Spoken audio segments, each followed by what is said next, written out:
তারা আছে, যার কারণে আমাকে বিভিন্ন ভয়ভীতি বিভিন্ন সময়ে জেল জুলুম মানে বিভিন্ন থানায় আপনার আমার নামে ভুয়া কিছু তথ্য দেয় যে এরকম জনি সে যেহেতু অন্যায়কারী তার সাথে আমিও নাকি জড়িত, এরকম ভাবে বিভিন্ন ভুয়া তথ্য দেয়। এবং যেমন এরকম আমাকে দিছে,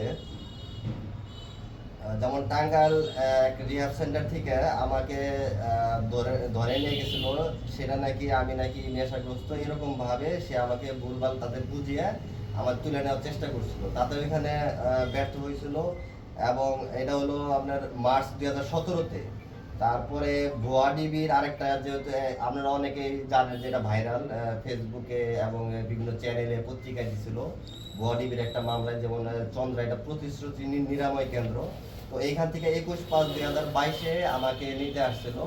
তো এটা আমাকে তাদের আমি জিজ্ঞাসাবাদ করি, এক পর্যায়ে মানে 8-10 জন লোক আসছিল, যে এক পর্যায়ে যে আপনারা কি কারণে কিসের জন্য আমার উঠে নিবেন, তো বলে আপনার নামে মামলা হয়েছে, আপনার আব্বা সাথে আসছে, ওই যে আপনার আব্বা এইখানে তারা সে অভিযোগ করছে, আপনাকে নিয়ে যেতে হবে। পরে এক পর্যায়ে যখন আমি সন্দেহ করছিলাম যে আসলে টিভি না, পরে সবাই আমি খবর দিই এবং সবাই মিলে তারা আটক করি সবাইকে। কিন্তু ওই মুহূর্তে আমার আব্বা এখান থেকে চলে যায়, জিনিসটা যখন দেখছে যা ধরা পড়ে গেছে। তো ওই মুহূর্তে এটা নিয়ে এখনো মামলা চলতেছে, তারা জামিনে আছে, ওই হাইস সহকারে তাদের আটকানো হয়েছিল, তাদের না এখনো হাজিরা চলতেছে, মামলা চলতেছে। তো তারপরে আবার চেষ্টা করছে বাসন থানা থেকে, বাসন থানা 19/5/2025-এ সে এখন জেলখানার ভিতরে আছে, জেলখানার ভিতরে থেকে সে আমাকে বলতেছে যে জেলখানার ভিতর থেকে আমার প্রতিনিয়ত ফোন দিয়ে হুমকি দিতেছে, তার কল রেকর্ড আমার কাছে আছে। উনি আমার যে জেলখানার ভিতর আপনাকে সে আমাকে হুমকি দিতেছে যে এখানে আমার ছাড়ে নে অথবা আমার টাকা পয়সা দিয়ে খরচ দে এখানে, নইলে আমি কিন্তু তোরে দেখা ছাড়ুম বা তোর খবর করে ছাড়ুম, এরকম ধরনের। পরে যখন কিনা আমি তো বলছি যে না, আপনার সাথে আমার কোনো সম্পর্ক নাই, যেহেতু আপনি এতদিন ধরে থাকেন না, আর আপনি যেহেতু এই বিপদে চলে গেছেন, এর জন্য আপনার কাজে কোনো হেল্প করবো না।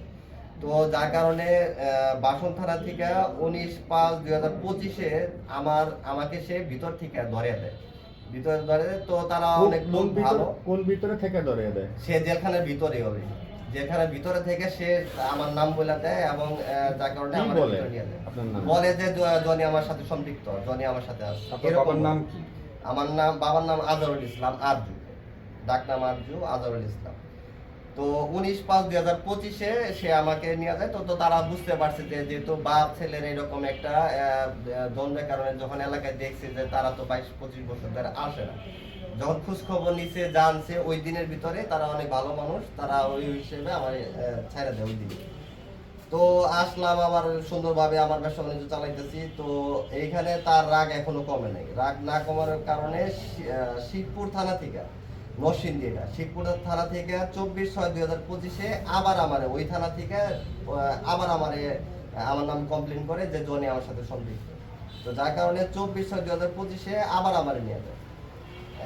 তখন আমি রাত্রেবেলা, তখন আমি কারো সহযোগিতা নিতে পারি না, যেমন প্রায় ভোর 3-4টার দিকে এরকম টাইমে আমার আইসা নিয়ে যায়, যার কারণে মানে কাউকে কিছু বলতেও পারি না, ফোন করে সাথে সাথে নিয়ে আমার সাথে সাথে অ্যারেস্ট করে নিয়ে। তো এখানেও যে বোনটি এর আগে বড় হয়েছিল, তারা বুঝতে পারে যে না আমি আসলে ষড়যন্ত্রের শিকার, তার রাগের কারণ এটা। তো তারপরে ওইখান থেকে আমি আইসা করি ওই দিন আসা পরে ওইখানে আমার নামে কোনো মামলা বা দেয় না, আমার তারা ছেড়ে দেয়, তখন কিনা দেখছে যে আমি তাদের সাথে অপরাধের সাথে যুক্ত না, তারা তখন বুঝতে পারে। তো রিসেন্টলি ময়মনসিংহ থানা, কোতোয়ালি থানা 9/7/2025-এ, তো এইখানে উনি আবার ওইখান থেকে আবার উনি আমার সম্পর্কে আমার নাম বলে যে জনি আমার সাথে সম্পৃক্ত। কি কাজের জন্য সম্পৃক্ত? তার যে কেস মামলাগুলো আছে, তার সে কি কি কাজ করে, যেহেতু এখানে থাকে না, আমার এলাকাবাসী জানে, সকলেই পরিবার জানে, সবাই মানে অবগত যে আমার এলাকার যারা সিনিয়র মানুষগুলো আছে তারা কিন্তু তারা কেউ চিনেও না এরকম। যেহেতু আমার ছোট বোনরা আছে, একবার ছোটবেলা দেখছে, হ্যাঁ, আমার ওয়াইফ বিয়ের সময় কখনো দেখে নাই যে কে দেখি, আমরা যেমন বিয়ে করছি, আমার ছোট বোন আছে, মানে একবার ছোট থাকতে তারা দেখছে।